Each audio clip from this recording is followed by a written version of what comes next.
ანასტასია დედამ საჩუქრები მოგვიტანა. ვაიმე, მართლაც რო საჩუქრები, რა ისეთ ტავარს მივაგენი შუა ვაკეში. აბაშიძის 10 ნომერში. თოვლის ინგაც მოსულა, და იყიდება მოჩვენი. ნახე, მან დავდე როგორი იუბკა ვიყიდე ზამთრისთვის, არაჩვეულებრივი რა. ლილოს ფასები ქონდა მაგ მაღაზიას, კაცო. რა ერქვა? მელოგრანო, ხო?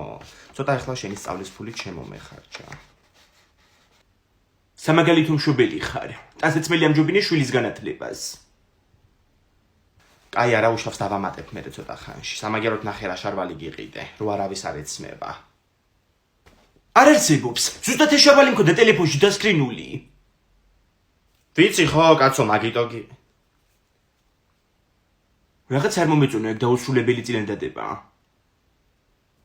ვაიმე, დაუსრულებელზე გამახსენდა. ვინ შემთხვევა თუ იცი მაგ მაღაზიაში? კეთინო დეგენერატი, ომარიკოს კლასელის დედა. რო არ დასრულდა ჩემი და მაგის შეხვედრები რა. რა იყო მე შოპინგობდა ადამიანი? რა იყო და იმდენი რაღაცა იყიდა გაოფლიან და საწყალი კონსულტანტი მაგეების გატარებით. როგორ შეიძლება, კაცო? აბა საწყალი კონსულტანტი, სულ მაგაზე ნერვიულობ. აუ დემე რა მიყიდე მაჩვენე რა. სუტყვილად გიხარია ომარიკო, მაგ მაღაზიაში მარტო ქალის დასაცმელია. შენ ხო გიყიდა კაცო ახლები. აუ მე რა კიდე მინდოდა, ამას ჩავიცმევ მე. რა შეიცმევ, კაცო, ჩემი იუბკაა ეგ. ვაიმე დედა. შეხედე, კი მოუხდა ისე, ხო იცი?